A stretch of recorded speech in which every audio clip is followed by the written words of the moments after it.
We start this evening with a horrific massacre at a college in Crimea. There's an 18-year-old student who is believed to have fired at fellow students after at least one explosive device went off nearby. The incident took place as Vladimir Putin was meeting Egyptian President El-Sisi in Sochi. RT correspondent Sara Montes is here with the latest. Sarah. Today we saw a Crimea school shooting that killed and wounded dozens.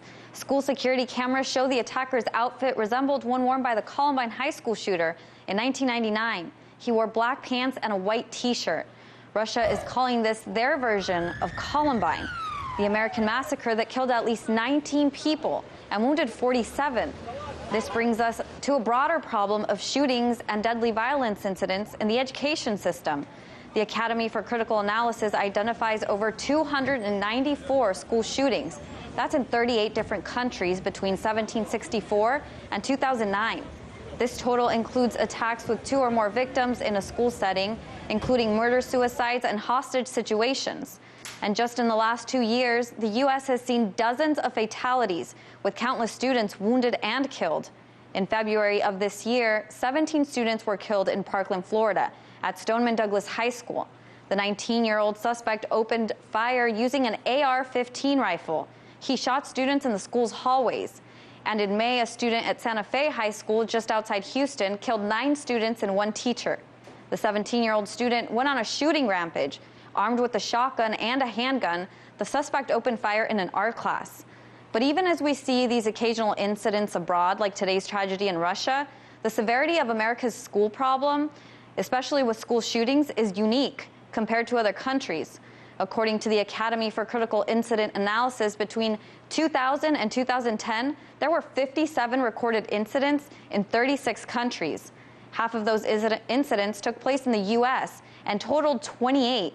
U.S. schools have seen more violence than countries like Argentina, Australia, Belgium, Brazil, and China combined. But the list extends beyond that, and violence in the U.S. schools is more likely to be carried out by using guns. China, which has the second greatest number of school attacks, saw 10 mass killings, but none of those involved firearms. And in October of last year, a tragedy in Januba, Minas Gerais, southeast Brazil, a night guard at a daycare center set it on fire, with dozens of children between the ages of 3 and 7 burned to death. As we can see, the U.S. isn't the only country that struggles with school violence, but it is a country with relatively easy access to guns, and where violence in the education system is nowadays seen as the unfortunate norm. Europe, by contrast, hasn't seen a major gun attack on campus in almost decades, up until now, that is. Although the United States isn't the only country that struggles with school violence, Scotty, it's a country where there's easy access to guns and where violence in the educational system is nowadays seen as a norm.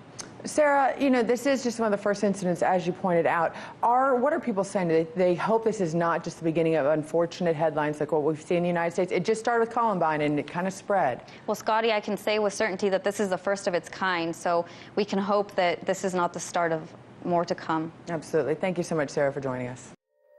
Hey YouTube, thanks for checking out our channel. We hope you enjoyed the video. We have tons of content for you just like this. For more of RT America's one-of-a-kind news and analysis, be sure to subscribe and never stop questioning more.